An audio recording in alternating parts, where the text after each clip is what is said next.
नमस्कार दोस्तों, स्वागत है आपका एक्सपीरियंट इन्फो में।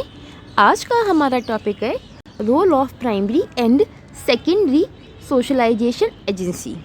इसको शुरू करने से पहले मैं कहना चाहूँगी कि अगर आपने अब तक हमारे चैनल को सब्सक्राइब नहीं किया है तो प्लीज़ चैनल को सब्सक्राइब करें और वीडियो को लाइक शेयर करना ना भूलें और कमेंट करके प्लीज़ बताया करिए कि आपको वीडियो कैसा लगता है।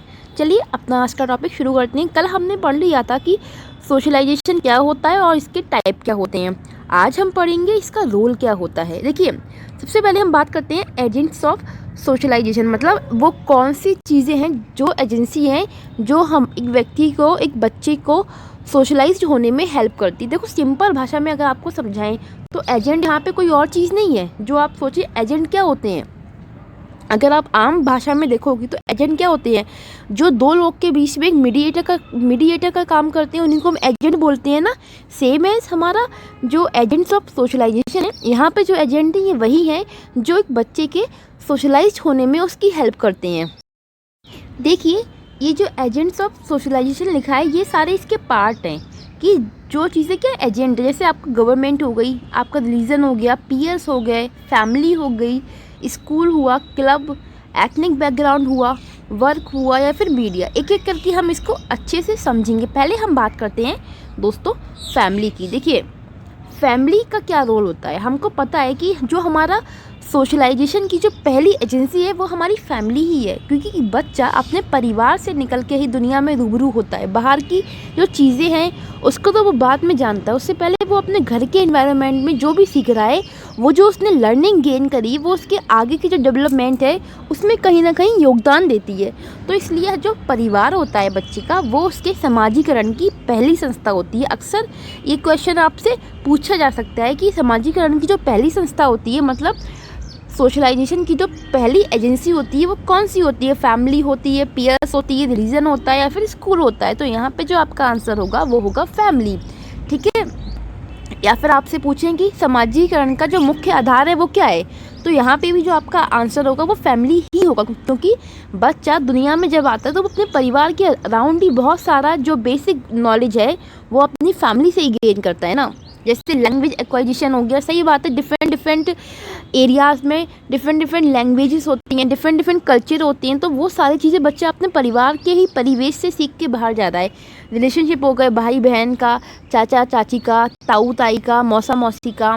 रूल्स हो गए, मतलब कुछ एथनिक वैल्यूज़, कुछ जो मॉरल वैल्यूज़ होती हैं वो भी ये बच्चा कहाँ से सीख रहा है, घर में तो सीख रहा है। अगर एक बच्चा अपने घर, एक छोटा बच्चा घर में जो कोई बड़ा है उससे गलत तरीके से बात कर रहा है और बच्चे को वहीं पे जो बच्चे के पेरेंट्स हैं वो डांट देते हैं, तो इससे बच्चे के दिमाग में क्या मैसेज आता है कि मुझे इस लैंग्वेज में बात नहीं करनी चाहिए, क्योंकि ये क्या है, ये बैड लैंग्वेज है।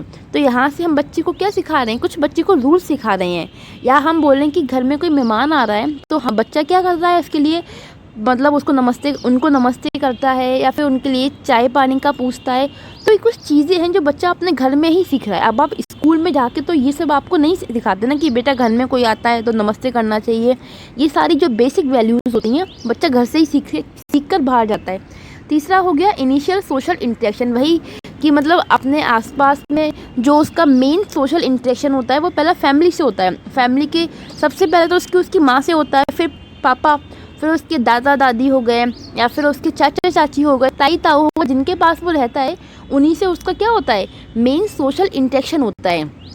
वो जान पाता है एक दूसरे को, तभी तो वो रिश्ते को सीखता है।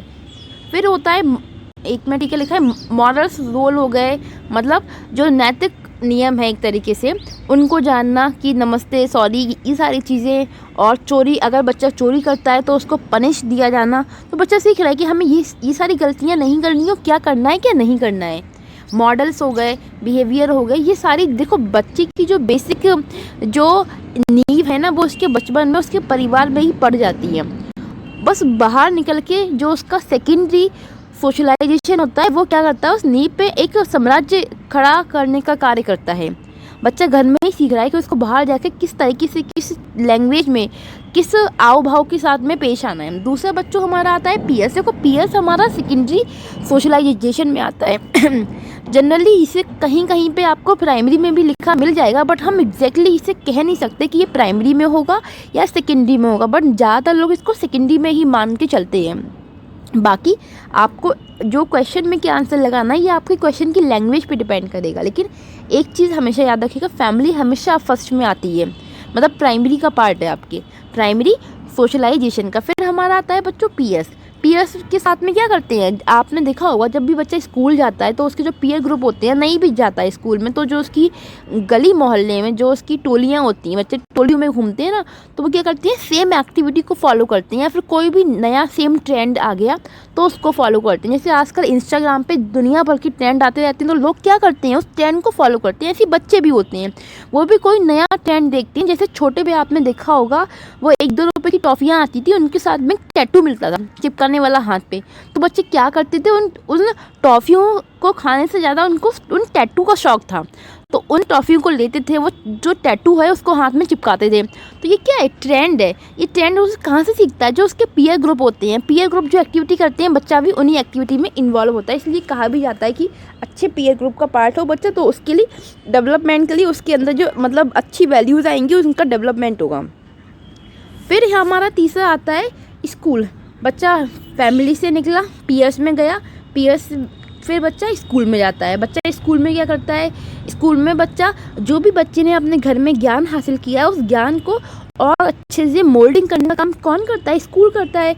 वहाँ के टीचर, वहाँ का डिसिप्लिन, वहाँ का जो भी रूल्स हैं, बच्चे वहाँ पे ग्रामर हो गई। ग्रामर से मतलब यहाँ पे पढ़ाई का आ गया कि बच्चे को हम ग्रामर सिखाते हैं, लैंग्वेज सिखाते हैं, रूल सिखाते हैं, सोशल सेटिंग वैल्यू सिखाते हैं कि आपको समाज में खुद को किस तरीके से स्थापित करना है। या फिर हम कहें कि बच्चे को हम ऐसी एजुकेशन देने का काम स्कूल ही तो करता है कि उसको भविष्य में क्या करना है, क्या नहीं करना है, उसको करियर में क्या उसका एम है, या फिर मतलब उसके माइंड में जो भी थॉट्स होते हैं उन थॉट्स को और अच्छे से डेवलप करने का काम कौन कर रहा है, यहाँ पे स्कूल कर रहा है हमारा।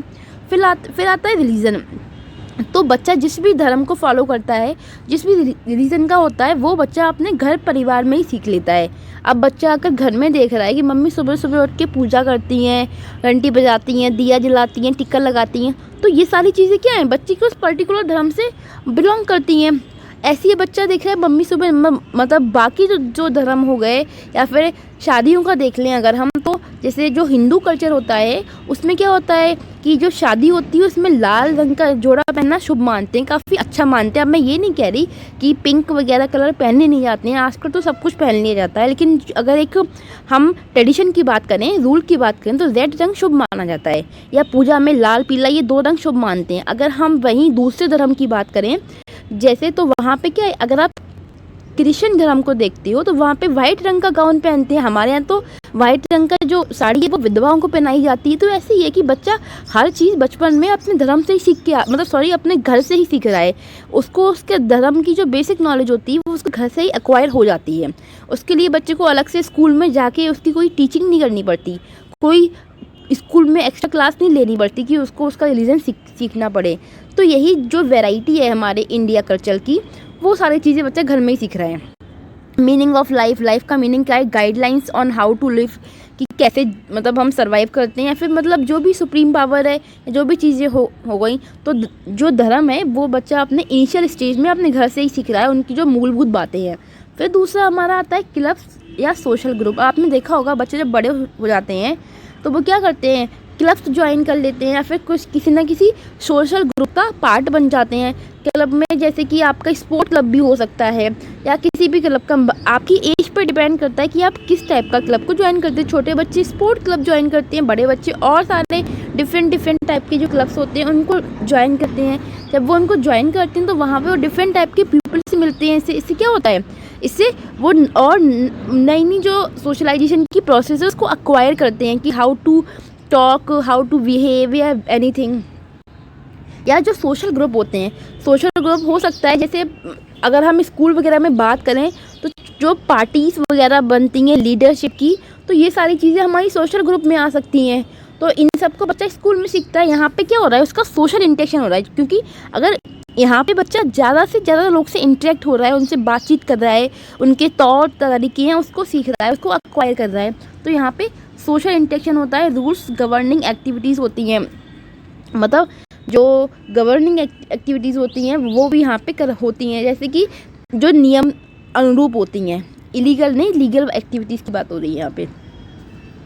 बाकी हो गया ethnic background, belief, value, customs, उसका क्या है क्या नहीं है, वो किस पे बिलीव करता है, वो गॉड को मानता है, जिसको भी मानता है, जो भी उसकी बिलीव है, जो उसकी वैल्यूज़ हैं, उसका कस्टम्स क्या है वो। अब आजकल लोग कस्टम्स को वैसे भी बहुत कम ही फॉलो करते हैं, क्योंकि हम वेस्टर्न जो हमारा कल्चर है उसकी ओर बहुत तेज़ी से उन्मुख होते जा रहे हैं।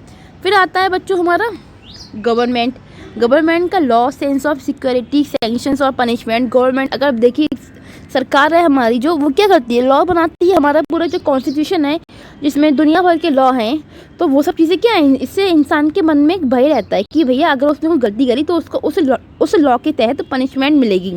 तो इससे सोसाइटी में वो एक सोशलेबल पर्सन बना रहता है। नहीं तो अगर लॉ वगैरह ना होते, सोचिए आप ज़रा कि अगर कोई लॉ ना होता, हमारा कॉन्स्टिट्यूशन ना होता, तो क्या होता, हर इंसान के मन में आया, जिसको चाहा उसको मार दिया। तो इससे चीज़ें क्या होती, आक्रामक बनती जाती, हमारी जो सोसाइटी वो है उसमें नेगेटिविटी बढ़ती जाती। तो इसलिए गवर्नमेंट क्या, ये भी हमारा कहीं ना कहीं एक सोशलाइजेशन का एजेंट होता है, क्योंकि यहाँ पे व्यक्ति क्या करता है, लॉज हो गए या सिक्योरिटी का सेंस हो गया, दुनिया भर की चीज़ें हैं जो गवर्नमेंट से रिलेटेड होती हैं, वो व्यक्ति जानता है, सीखता है और एक सोशलाइज्ड पर्सन बन के रहता है। उसको डर भी रहता है कि अगर उसने ऐसा काम किया तो ऐसा उसके साथ में हो सकता है अंडर दिस लॉ। फिर हमारा मीडिया आती है। मीडिया की तो आप सब लोग बहुत अच्छे से जानते हैं, कोई छोटी सी भी खबर होती है उसको बिल्कुल तहलका मचा देती है मीडिया। तो यहाँ मीडिया क्या करती है, जो स्टीरियोटाइप्स होते हैं या फिर जो ट्रेंड्स हैं या फिर हाउ टू एक्ट, इन सब चीज़ों पे वर्क करती है। आप अखबार हो गया, टेलीविज़न हो गया, न्यूज़ चैनल होगा, दुनिया भर से आप क्या देखते हैं कि उस एक देश में क्या हो रहा है, दूसरे देश में क्या हो रहा है, वहाँ का ट्रेडिशन क्या है, वहाँ का कल्चर क्या है, वहाँ पे लोग क्या करते हैं, कैसे करते हैं, वहाँ पे कौन कौन सी बातें चलती हैं, वहाँ के रूल्स क्या हैं, रेगुलेशंस क्या है, वो सब हमें कौन बताता है, मीडिया ही तो जो ये सारा काम करती है। फिर आता है वर्क प्लेस।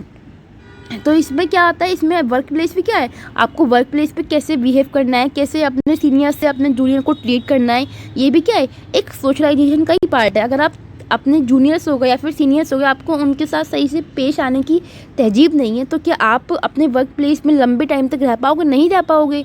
तो ये भी क्या हो गया, हमारी जो वर्क प्लेस होती है वो भी हमारा सोशलाइजेशन का एक एजेंट होती है। फिर हाथ ये तो हमने पढ़ लिया।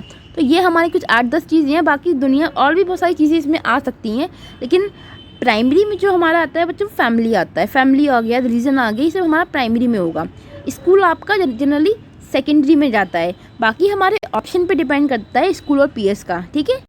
ये वो चीज़ें हैं जिससे बच्चा क्या कर रहा है, समाज में खुद को स्थापित करने के लिए ये एक हेल्प देती हैं, एक तरीके से बच्चे को एक सपोर्ट देती हैं कि आपको खुद को कैसे सोशलाइज पर्सन बनाना है, एक अच्छा व्यक्ति बनाना है। अगर ये फैमिली, पीयर्स, रिलीजन, स्कूल, ये सब कुछ मतलब बच्चा फॉलो ही ना करे, तो वो बच्चा क्या बोला जाएगा, उसको हम कहेंगे अलगाववादी है, ये तो क्या है, समाज से परे है, समाज की कोई रीति या नीति मानता ही नहीं है। तो ये तो बच्चों हमारा हो गया एजेंट्स ऑफ सोशलाइजेशन। बाकी मैंने आगे भी थोड़ा लिख रखा है। उसके अलावा जो एक इस पे थ्योरी दी है सोशलाइजेशन पे, हमारे जो मनोवैज्ञानिक हैं यूरी ब्रॉनग्रेनर, उन्होंने कहा है कि उन्होंने एक थ्योरी बनाई है जिसका नाम दिया है इकोलॉजिकल मॉडल थ्योरी।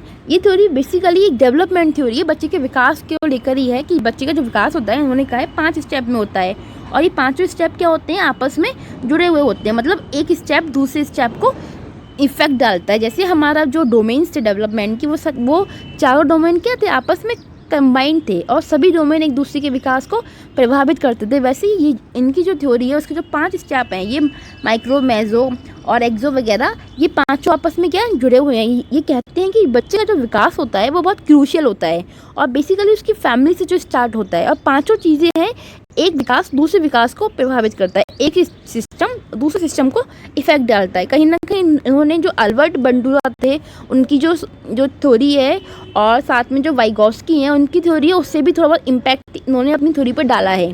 तो चलिए इनकी थ्योरी को हम शुरू करते हैं, पढ़ते हैं क्या क्या बातें कहेंगी। 4-5 बातें हैं, इनकी छोटी सी थ्योरी है, इतना मतलब बड़ा नहीं है, सिंपल लैंग्वेज में आगे लिख रखा है जिससे कि आप इजीली रिवीजन करने में आपको आसानी रहे। देखिए जो इन्होंने पहला स्टेप बताया है वो कहा है माइक्रो सिस्टम। ये क्या होता है, देखिए when child directly interact with their environment such as parents, siblings, teachers और स्कूल पीयर्स। मतलब कि जहाँ बच्चा क्या करता है, डायरेक्टली अपने एनवायरनमेंट के साथ में इंटरेक्शन हो रहा है उसका, तो उसको नाम दिया है माइक्रो सिस्टम। जैसे बच्चे, जैसे उसके पेरेंट्स हो गए, पेरेंट्स के साथ में क्या है, बच्चा डायरेक्टली इंटरेक्ट करता है ना, उसको किसी मीडियम की नीड तो नहीं ना कि उसको अपने मम्मी पापा से बात करनी है तो वो किसी और व्यक्ति के थ्रू जाएगा और बात करेगा, ऐसा तो नहीं है ना। उसको मम्मी से बात करनी होगी, डायरेक्ट करेगा, पापा से करनी है डायरेक्ट करेगा, या उसके टीचर्स हो गए, उसके स्कूल हो गए, उसके पीयर्स हो गए। ये सारी चीज़ें किस में आती हैं, ये सारी चीज़ें आती हैं माइक्रो सिस्टम में, क्योंकि यहाँ पे बच्चा क्या करता है, जहाँ बच्चा डायरेक्ट इंटरेक्ट करता है अपने इन्वायरमेंट के साथ में, उस लेयर को उन्होंने नाम दिया माइक्रो सिस्टम। दूसरा आता है हमारा मेसो सिस्टम। यहाँ पे क्या है देखिए, the meso system encompasses the interaction of the different micro system which children find themselves such as linkage between home and school, between peer group या फिर फैमिली, या फिर बिटवीन फैमिली एंड कम्युनिटी। तो मेसो सिस्टम में क्या आता है, तो यहाँ पे क्या है कि बच्चा क्या है डायरेक्ट मतलब इंटरेक्शन नहीं करता। यहाँ पे दो माइक्रो सिस्टम क्या है आपस में इंटरेक्ट करते हैं, यानी कि बच्चा जिस चीज़ से डायरेक्टली इंटरेक्शन कर रहा था, उन्हीं के दो चीज़ें यहाँ पे आपस में इंटरेक्शन करती हैं और बच्चे के बारे में बातें होती हैं। कहीं ना कहीं बच्चे को ये इनडायरेक्ट रूप में इफेक्ट डालती हैं, यहाँ बच्चे का इतना मेन रोल नहीं है। जैसे देखिए मेसो सिस्टम में विभिन्न माइक्रो सिस्टम की परस्पर क्रिया शामिल होती है, जिसमें बच्चे खुद को पाते हैं। जैसे घर स्कूल, घर हो गया, ये स्कूल हो गया बच्चे का, ठीक है, ये वाला घर है। तो घर और स्कूल के मध्य क्या है, एक मेसो सिस्टम है, एक लिंकेज है, लिंकेज क्या है, बच्चा है। ऐसी परिवार और सहपाठी, मतलब कि जो फैमिली है और जो क्या है उसके पीयर ग्रुप्स हैं, तो इनके बीच में लिंकेज क्या है, इंटरेक्शन हो रहा है। किसकी वजह से हो रहा है, फैमिली की वजह से हो रहा है। जैसे आप अपने दोस्त को अपने घर पे लेके आते हो तो आपका दोस्त क्या करता है, आपके पेरेंट्स से, आपकी फैमिली से हाय हेलो वगैरह करता है ना। तो आप क्या बने हो, रीज़न बने हो अपने दोस्त का और फैमिली के बीच का इंटरेक्शन का। या फिर हम कहीं स्कूल में जो पीटीएम होती है, वहाँ पे क्या होता है, पेरेंट्स होते हैं और स्कूल, ये दोनों जो है माइक्रो सिस्टम का पार्ट हैं। जैसे कि अगर हम लिख के बताते हैं अभी, 1 मिनट, हाँ देखिए, पेरेंट्स हो गए, यहाँ पे आपका स्कूल हो गया, ये दोनों आपका किसका पार्ट है, माइक्रो का पार्ट है ना, माइक्रो सिस्टम का। एक ये माइक्रो सिस्टम, एक ये माइक्रो सिस्टम, इन दोनों का आपस में क्या हो रहा है, इंटरेक्शन हो रहा है ना। तो जैसे पीटीएम की फॉर्म में पेरेंट्स स्कूल जाते हैं, अपने बच्चे का पूछ के आते हैं, तो बच्चा यहाँ पे इंटरेक्शन का मीडियम बन रहा है और दो माइक्रो सिस्टम के बीच में इंटरेक्शन हो रहा है। तो वही, तो देखिए ओवरऑल मेसो सिस्टम में क्या होता है हमारा, यहाँ पे क्या है, दो माइक्रो सिस्टम है, उनके बीच में आपस में इंटरेक्शन हो रहा है ड्यू टू चाइल्ड। ओके, जैसे हमारा पीटीएम हो गया या फिर जो पीए ग्रुप हो गया, उनको बच्चा क्या करता है, अपनी फैमिली से इंटरेक्शन कराता है। तो फैमिली किसका पार्ट है, माइक्रो सिस्टम का पार्ट है ना। फिर हमारा तीसरा आता है बच्चों एक्सो सिस्टम। देखिए इसमें क्या आता है, it incorporate other formal and informal social structures which do not themselves contain the child but indirectly influence them। मतलब ये अन्य औपचारिक और अनौपचारिक सामाजिक संरचनाओं को शामिल करता है जो स्वयं बच्चे को शामिल नहीं करते लेकिन अप्रत्यक्ष रूप से उन्हें प्रभावित करते हैं। मतलब यहाँ पे जो चीज़ें होंगी वो इनडायरेक्टली बच्चे पर इन्फ्लुएंस डालेंगी, जैसे कि such as parents work place, parents की वर्क प्लेस हो गई। अगर पेरेंट्स कहीं जॉब करते हैं, अगर उनका जॉब पे बॉस ने डांट दिया, पेरेंट्स मतलब पापा को बॉस ने डांट दिया, तो पापा घर पे आएंगे तो पापा का मूड क्या होगा, ऑफ होगा। और उसी टाइम बच्चा आके अपनी कोई जिद करने लगता है तो पापा क्या करेंगे, उस जिद को मना ही करेंगे। देखिए मास मीडिया, देखिए अगर टीवी पे कोई ऐसी न्यूज़ है, जैसे अगर हम कोरोना टाइम की बात करते हैं तो उस समय जिस तरीके से खबरें दिखाई जाती थी टीवी पे, तो उससे बहुत नेगेटिविटी का जो माहौल था वो बनता जा रहा था। तो अगर वैसी जो न्यूज़ हैं बच्चा डेली देख रहा है तो बच्चा उसमें खुद तो ऐड नहीं है, लेकिन वो चीज़ें क्या करती हैं, इनडायरेक्ट रूप से बच्चे को प्रभावित तो डालती थी ना। तो यही चीज़ें हैं, जैसे मास मीडिया हो गया, फ्रेंड्स हो गया, बहुत दुनिया भर की चीज़ें जहाँ बच्चा खुद एक्टिव नहीं है लेकिन बच्चे को प्रभाव डालती हैं इनडायरेक्ट रूप से। कोई भी आतंकी घटना हो गई, जैसे आपकी पेशावर में जो आतंकी घटना हुई थी, तो वो क्या था, वहाँ पूरे स्कूल पे जो अटैक था आतंकियों का, वो घटना जो भी बच्चा कोई भी देखे उसके लेके जो एक सॉन्ग भी बना है ट्रिब्यूट वाला, तो वो सब चीज़ें क्या है, कहीं ना कहीं बच्चे को माइंड को बहुत इफेक्ट डालेंगी ना। भले ही बच्चा वहाँ पे नहीं था, वो चीज़ बच्चे के साथ नहीं हुई, लेकिन कहीं ना कहीं बच्चे का जो छोटा सा चंचल सा मन है उसको प्रभावित करती हैं, चाहे वो अच्छे वे में करें या बुरे वे में करें। तो ये तो हमारा हो गया मेसो सिस्टम। अब हमारा आता है मैक्रो सिस्टम। और यहाँ पे जो बात हो रही है ना कि एक सिस्टम दूसरे सिस्टम को इफेक्ट डालेगा, देखिए जो मैक्रो सिस्टम है यहाँ पे क्या है, देखिए चौथा जो उन्होंने बताया है वो कहा है मैक्रो सिस्टम। ये क्या होता है, it focus on how cultural elements affect a child development such as socio-economic status, wealth, poverty, ethnicity and geographic location। मतलब कि यहाँ पे क्या है, बच्चा किस सामाजिक और सांस्कृतिक परिवेश से आ रहा है, ये चीज़ क्या करती है, उसके विकास को प्रभावित करेगी। ये चीज़ हमने पहले भी पढ़ी। ये चीज़ एक तरीके से आपकी जो वाइगॉस्की की थ्योरी है, सोशियो कल्चरल थ्योरी, उससे मिलती हुई है कि उसकी जो सामाजिक आर्थिक स्थिति है वो कैसी है, पुअर है, रिच है, या फिर उसकी कास्ट सिस्टम हो गया, या फिर किस जोग्राफिकल जो इसकी कंडीशन लोकेशन है वो कैसी है। अभी तो हमको पता है कि दुनिया भर में हर डिफरेंट प्लेसेस पे डिफरेंट रूल्स होते हैं, नई नई मतलब कस्टम्स होते हैं, नया कल्चर होता है, और हर जो कल्चर होता है उसकी अपनी कुछ विशेषता होती है और वो उस चीज़ को फॉलो करता है। तो वहाँ के जो बच्चे होते हैं वो भी उसी चीज़ को अडेप्ट करते हैं और जनरेशन वाइज एक जनरेशन से दूसरी जनरेशन में वो चीज़ मतलब प्रमोट होती रहती है। तो यहाँ पे वही चीज़ हमारी दोहराई गई है फिर से एक तरीके से कि बच्चे का जो सामाजिक और सांस्कृतिक परिवेश है, या फिर जो उसकी फैमिली की सोसाइटी में मतलब रिस्पेक्ट हुई, या फिर जो उनका स्टैंडर्ड हुआ, अगर वो रिच हैं या फिर पुअर हैं, अगर रिच होंगे तो वो देख रहा है कि घर में जो पापा मम्मी हैं सब लोग आपस में अच्छे से बात करते हैं, जो उसका नर्चर है वो अच्छे से हुआ है, तो बच्चा भी हैप्पी होगा। वहीं कुछ नेगेटिव एलिमेंट्स हैं उसकी फैमिली में मौजूद अगर, तो उससे क्या होगा, बच्चे के जो विकास को पे भी प्रभाव पड़ेगा। तो ये हमारी जो पीछे हमने दुनिया भर की बातें पढ़ी हैं कुछ उससे ही मिलती जुलती है कि यहाँ पे जो मैक्रो सिस्टम है, यहाँ पे बच्चे की जो सोसाइटी है और जो उसका कल्चर है, ये दोनों चीज़ें उसको बहुत प्रभावित करेंगी।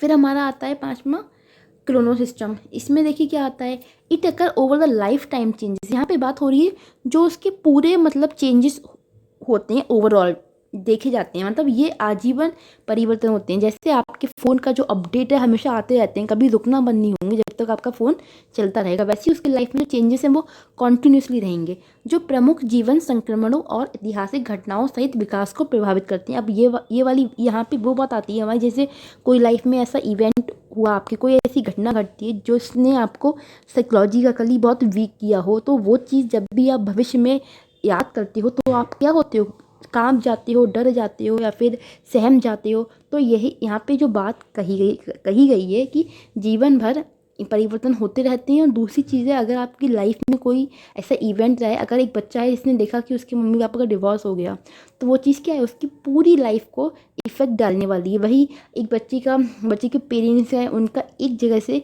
दूसरी जगह ट्रांसफ़र हो गया, जब नई जगह ट्रांसफ़र हुआ है तो वहाँ का पूरा जो परिवेश होगा वो नया होगा, तो ये चीज़ क्या है, बच्चे के पूरे जीवन पे इफ़ेक्ट लेकर आएगी। तो यहाँ पे बड़े बड़े जो मतलब जो चेंजेस होते हैं जिस उनकी बात होती है, जैसे पेरेंट्सिंग डिवोर्स हुआ, स्कूल चेंज करना हो गया, डिफरेंट कंट्री में मूव होना हो गया, या आपका कोविड पैंडमिक हो गया, ये सारी चीज़ें हमारा किसका पार्ट है, क्रोनो सिस्टम का। और यहाँ पे बड़े चेंजेस होते हैं जो लंबे समय तक बच्चे के विकास को प्रभावित करेंगे, उनकी बात हो रही है। तो ये 5 थे। अब देखो आपको 5 को याद कैसे करना है। ये एक डायग्राम है हमारा, एक बच्चा है, एक मिनट, एक बच्चा है, ये इसका माइक्रो सिस्टम है। माइक्रो सिस्टम में क्या आ रहा है, फैमिली आ रही है, सिबलिंग्स आ रहे हैं, उसके पीयर्स आ रहे हैं।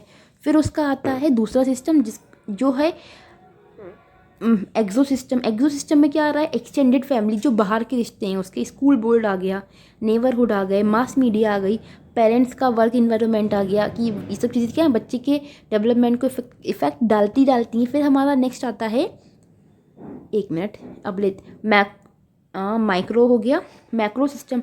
मैक्रो सिस्टम में क्या आता है, लॉज हो गए, कल्चर हो गया, इकोनॉमिक सिस्टम हो गया, सोशल कंडीशंस हो गई, हिस्ट्री हो गई, ये सारी चीज़ें क्या है, मैक्रो सिस्टम का पार्ट होती हैं। क्रोनो सिस्टम को दे नहीं रखा है इसमें, अरे चलो कोई बात नहीं। और जो हमारा बच्चों क्रोनो सिस्टम होता है उसमें क्या आता है, जो बड़े बड़े चेंजेस होते हैं जो बच्चे के लिए विकास को लंबे समय तक इफेक्ट डालेंगे, वो हमारे क्रोनो सिस्टम में आते हैं। ठीक है, आई होप आपको क्लियर हुआ होगा। बाकी इन शॉर्ट में एक बार इस थ्योरी को यहाँ देखते हैं हम।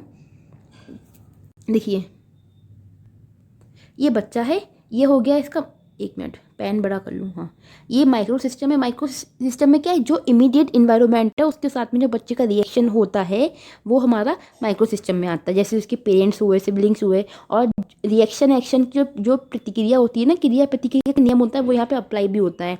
बच्चा जो देख रहा है कि अगर एक बड़ा व्यक्ति उसके साथ में अच्छे से पेश आ रहा है तो वो भी वैसा ही पेश आएगा। वहीं वो देखता है कि जो बड़ा व्यक्ति है वो अच्छे से पेश नहीं आ रहा तो वो भी अच्छे से पेश नहीं आएगा। फिर दूसरा होता है हमारा मेसो सिस्टम। यहाँ पे जो टर्मिनोलॉजी है वो होती है कनेक्शन की, क्योंकि यहाँ पे दो माइक्रो सिस्टम होते हैं, वो आपस में इंटरेक्ट करते हैं और जो मीडियम होता है वो बच्चा बनता है। जैसे हमने पीटीएम, आपके स्कूल में जो पेरेंट्स टीचर मीटिंग होती है, वहाँ पे पेरेंट्स क्या करते हैं, टीचर से मीटिंग करते हैं, लेकिन किसकी वजह से करते हैं, बच्चे की वजह से करते हैं ना। बच्चे की जो भी मतलब गलतियाँ वलतियाँ हैं या जो भी उसकी रिपोर्ट है वो जानने के लिए।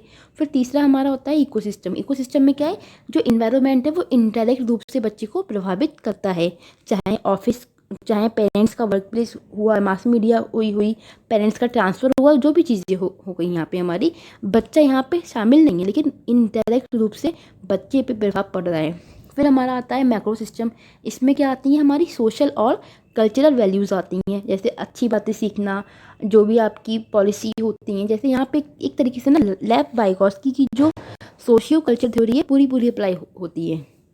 ये सोसाइटी से बच्चा क्या सीख रहा है, या फिर जो उसका कल्चर है उसको वो क्या सीखता है, क्या नहीं सीखता है, कैसी सोसाइटी से बिलोंग करता है, किस कल्चर से बिलोंग करता है, ये चीज़ें हमारी मैक्रो का पार्ट होती हैं। फिर हमारा क्रोनो सिस्टम में आता है जो चेंजेस होते हैं ओवर टाइम तक, लंबे समय तक चलने वाले। ये 5 चीज़ें हैं जो हमारी ब्रोन फैन ब्रेनर की थ्योरी का पार्ट हैं। इन चारों को, 5 को अच्छे से देखना, माइक्रो, मेसो, एक्सो। इन शॉर्ट में पढ़ने के लिए ये डायग्राम अप्रोप्रिएट है। बाकी इसकी पीडीएफ तो हम आपको प्रोवाइड करा ही देते हैं, हमारे टेलीग्राम पे मिल ही जाएगी अगर आपको पढ़ना हो तो। 1 मिनट, इसके अलावा ये इनकी थोड़ी थी, अगर आप चाहें तो एक बार हम इसको 2-3 बार देख लेना, समझ में आ जाएगा। 1 मिनट, एक चीज़ और थी। हाँ देखिए, प्राइमरी एजेंसी और सेकेंडरी एजेंसी में हम क्लासीफाई कैसे करते हैं। देखो जनरली ये थोड़ा डाउटफुल टॉपिक है कि प्राइमरी में आप किसको डालोगे, सेकेंडरी में किसको। फिर भी कुछ मेजर चीज़ें हमने यहाँ पे उठाई हैं। जैसे प्राइमरी में आपकी फैमिली आती है, सिबलिंग्स आते हैं। प्राइमरी में बेसिकली वो चीज़ें आती हैं जिनके साथ में आप ज़्यादा क्लोज होती हो, मतलब जिनके साथ में आपकी बेसिक क्लोजनेस पाई जाती है। जबकि सेकेंडरी में क्या आती हैं, जिसके लिए आप प्राइमरी पर डिपेंड होते हो। ठीक है, प्राइमरी एजेंसी है जिनके साथ में आप बेसिकली क्लोज हो, जिनके साथ में आपकी मेन जो रिलेशंस होते हैं, जैसे फैमिली हो गई, सिबलिंग्स हो गए, नेबरहुड हो गई, ये सब क्या है, आपके आसपास के लोग हैं, आपकी अपने परिवार, आपके सिबलिंग्स, भाई बहन हुए, वहीं मीडिया, वर्क, बस ये सारी चीज़ें क्या है। इन चीज़ों के लिए आप कहीं ना कहीं प्राइमरी एजेंसी पे ही तो डिपेंड हो। अगर आपकी प्राइमरी एजेंसी में आपका नर्चर अच्छे से नहीं रहा तो सेकेंडरी एजेंसी में भी आपको एडजस्ट होने में दिक्कतें आ सकती हैं। तो ये हमारा मीडिया, वर्क प्लेस हो गया, ये सब हमारा सेकेंडरी एजेंसी का पार्ट होता है, लेकिन फैमिली हमारा प्राइमरी में आती है, इसको याद रखना। बाकी जो चार्ट है आपका स्टार्टिंग में, ये तो क्लासीफाई किया गया है। ये सारे एजेंट्स हैं। आपसे वैसे इतना ज़्यादा टिपिकल पूछता नहीं है कि अगर आपने सोशलाइजेशन चैप्टर एक बार पढ़ लिया तो आप आसानी से एलिमिनेट कर सकते हो कि आपका क्वेश्चन का राइट आंसर क्या होगा, प्राइमरी में क्या आएगा, सेकेंडरी में क्या आएगा। बाकी ये जो थ्योरी है ब्रॉन फैन ब्रेनर की, इसको प्लीज़ 1-2 बार सही से देख लेना, और रिवीजन के लिए ये वाला डायग्राम उपयुक्त है, इसको रिवाइज करना। चाइल्ड है, micro system, meso system, exo system, macro system, chrono system. ठीक है, अब हम क्वेश्चन पे आते हैं।